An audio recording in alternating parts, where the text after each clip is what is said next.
disent, vous ne mobilisez pas pour votre gouvernement, ils vont tout casser. En particulier la sécurité sociale, les actions fin 2023. Une décision que nous avions prise puisque le conseil départemental reportait constamment la mise en place des nouvelles conventions pluriannuelles. C'est ainsi que le 25 mars 2024, nous avons déjà sonné l'alerte devant le conseil départemental pour réclamer des moyens supplémentaires pour répondre aux besoins de la population. Nous dénoncions également la décision de passer d'un financement assuré à 80% par le conseil départemental et 20% par le bloc communal à une clé de répartition 70-30. Un désengagement de la prévention spécialisée qui est une mission de protection de l'enfance, compétence que les communes n'ont pas.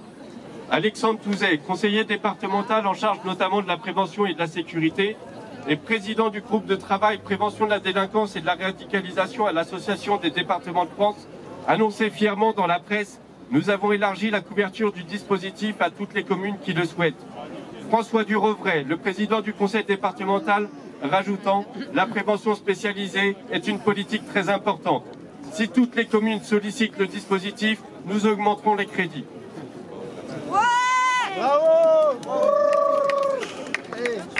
La prévention spécialisée est une politique si importante qu'à peine quelques mois après avoir voté les dernières conventions, le conseil départemental a décidé, début février, de diminuer de 40% les budgets alloués, moins 2,6 millions d'euros, de supprimer la prévention spécialisée sur 17 villes, de réduire la taille des équipes dans la limite de 30%. La suppression de la prévention spécialisée sur certaines villes est une catastrophe sans nom.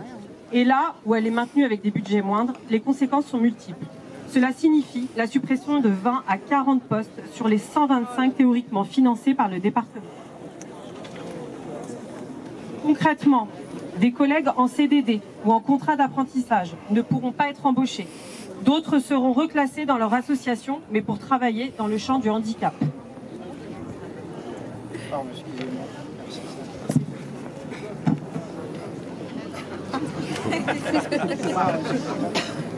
Du coup, nous ne mesurons pas encore le nombre de licenciements éventuels du fait des nombreux postes vacants. En effet, la prévention spécialisée, comme d'autres, connaît des difficultés de recrutement, mais aussi à maintenir des collègues en poste liés à plusieurs facteurs, comme un manque de reconnaissance salariale. Nombre de nos collègues sont obligés de cumuler un deuxième emploi afin de pallier des salaires trop bas. À ce propos, nous n'oublions pas que le département a supprimé des dernières années une prime d'installation ou encore une prime dite quartier sensible, ou encore l'incertitude sur l'avenir de la prévention. Budget en baisse depuis des années, multiplication des avenants d'un an, décision du département de ne plus financer des associations, ce qui a entraîné plusieurs fermetures médianes. Donc je suis ici, je suis fruit de médianes, ça a fermé devant mes yeux. Il n'y a personne d'autre qui pourra vous parler mieux que moi de cette fermeture. Prévocide et l'an dernier, ressources. Difficile d'accompagner des jeunes en situation de précarité. Quand nous sommes nous-mêmes en situation de précarité, comment voulez-vous qu'on accompagne? Enfin, nous alertons sur la souffrance au travail pour celles et ceux qui resteront sur le terrain, déjà confrontés à la détresse des jeunes, de leurs familles, aux sollicitations de nos partenaires, avec peu de moyens pour y répondre. Voilà que le département vient amplifier cette situation. Cela va venir accroître la surcharge du travail, augmenter le sentiment de culpabilité de nous arrêter et, au bout du compte, augmenter les risques d'exploser en vol, de craquer et de faire un burn-out.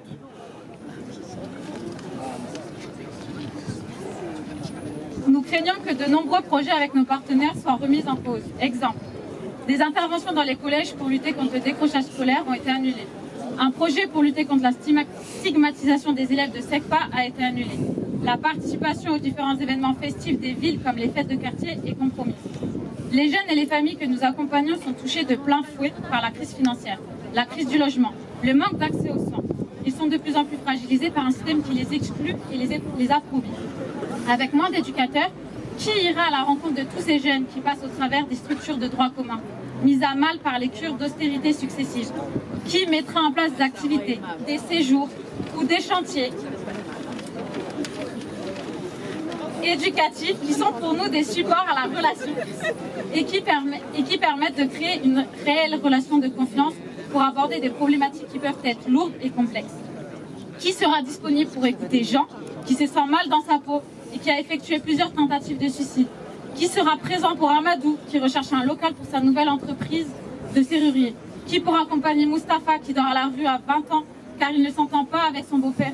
Qui pour accompagner Loïc, qui a effectué plusieurs braquages de pharmacie car il est devenu addict à des médicaments suite à des problèmes de santé? Qui pour aider Estelle à trouver une formation et à connaître la mission locale?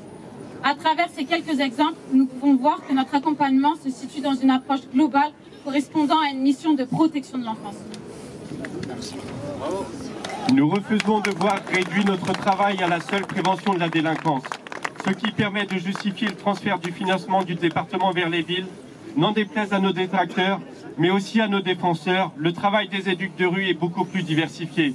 Réduire notre travail à cela, c'est participer de la stigmatisation de la jeunesse pour le plus grand plaisir de l'extrême droite. C'est participer à la dérive sécuritaire au détriment du travail éducatif. Nous exprimons d'ailleurs notre totale solidarité à nos collègues de la protection judiciaire et de la jeunesse qui ont vu également de nombreux postes supprimés cet été et qui luttent à nouveau contre la casse de la justice des mineurs.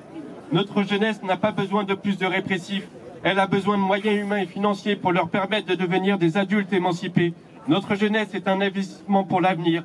De l'argent, il y en a. Il y a urgence à aller le chercher toutes et tous ensemble. Nos vies valent plus que leurs profits. Merci. Bravo.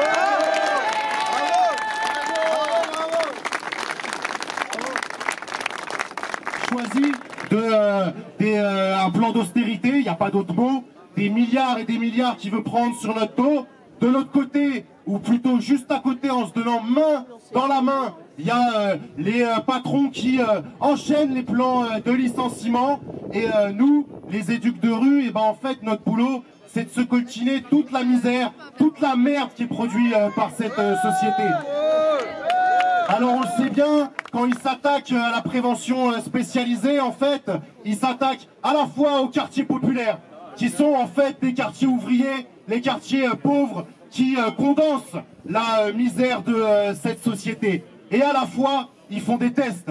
Ils font des tests parce que nos compétences, elles seraient facultatives. Mais en fait, qu'est-ce qu'ils testent? Ils testent une capacité de résistance. Et c'est pour ça que nous, on a fait ce choix de venir pour soutenir les collègues du 91, mais bien évidemment pour continuer à faire du lien avec les collègues de Paris, du 94, du Nord, de Poitiers, etc.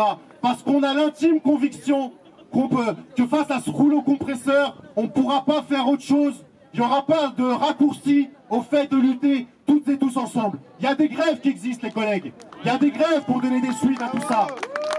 Il y a la grève du 1er avril qui devrait permettre, avec les collègues du public, du privé, de dire qu'il y en a marre de se faire rouler dessus, qu'il y en a marre que les publics qu'on accompagne, ils soient méprisés et que nos conditions de travail, elles soient complètement dégradées. Bon, et il y a ça. Il y a au mois de mai, on prépare déjà le fait qu'il y ait un peu une montée en puissance, parce qu'en fait, face à un plan d'austérité, à des suppressions de postes généralisées, en fait, à un plan de licenciement national des travailleurs sociaux et bien au-delà, eh ben on a bien conscience qu'on ne pourra pas juste faire une petite grève par-ci, une petite grève par-là. Et bien évidemment, le fait qu'il y ait une assemblée générale tout à l'heure, pour nous, c'est quelque chose de très important, d'arriver à discuter toutes et tous ensemble. Le social, c'est nous. Les quartiers, c'est nous. Et il n'y a que nous qui pourrons sauver nos métiers. Bravo aux collègues du 91. Bravo à l'ensemble des collègues. Et bien sûr, on fait que commencer. Et dernier petit mot, désolé. Franchement, comment il s'appelle, François Durovray. Bon, apparemment, ces bureaux, ils sont à quelques dizaines, à quelques centaines de mètres. Si à un moment, il faut qu'on aille crier un petit peu plus fort, qu'on se fasse entendre là où ça se passe, faut pas hésiter. En tout cas, nous, on n'a aucun lien de subordination, ni avec les patrons d'ici, ni avec ce conseil départemental, ni avec cette préfecture. Et on fera ce que vous pensez juste de faire, les collègues. Département populaire, comme je disais, et l'impact sur les populations, l'impact pour les jeunes de nos départements va pas être sans conséquence. Si on appelle aussi aujourd'hui tous ensemble, enfin en tout cas en large intersyndical, c'est parce qu'on considère que la culture que l'accès aux soins, que l'accès à la prévention, c'est des sujets qui concernent tout le monde, qui concernent les travailleuses et les travailleurs.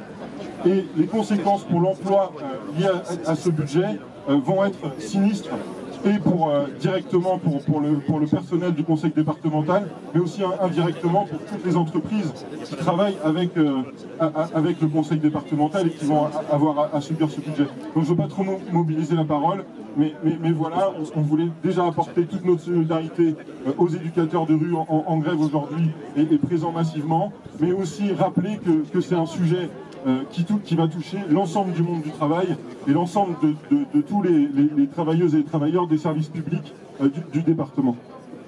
Camarades, pour Force ouvrière, on a appelé au soutien de cette manifestation et plus largement. L'Union départementale du 91 dénonce les coupes budgétaires, les enveloppes fermées et l'économie de guerre qui se met en place à tous les niveaux, État, région, département, et des pressions sur les communes. Dans notre département, nous avons déjà des stigmates de cette politique rétrograde, dangereuse. Trop de secteurs sont touchés et les annonces du département confirment que les choix budgétaires lourds de conséquences sont imposés à coups de serpe. C'est ce qui est inscrit dans le tract qui a été fait au niveau de l'intersyndicale. Au niveau national, l'appel des fédérations de l'action sociale et de la santé à se mobiliser le 1er avril font le même constat qu'au niveau de notre département. Partout, on nous tape dessus. Alors, partout, nous devons nous mobiliser. Au niveau départemental comme au niveau national, et l'Union départementale du 91 sera présente à Paris le 1er avril.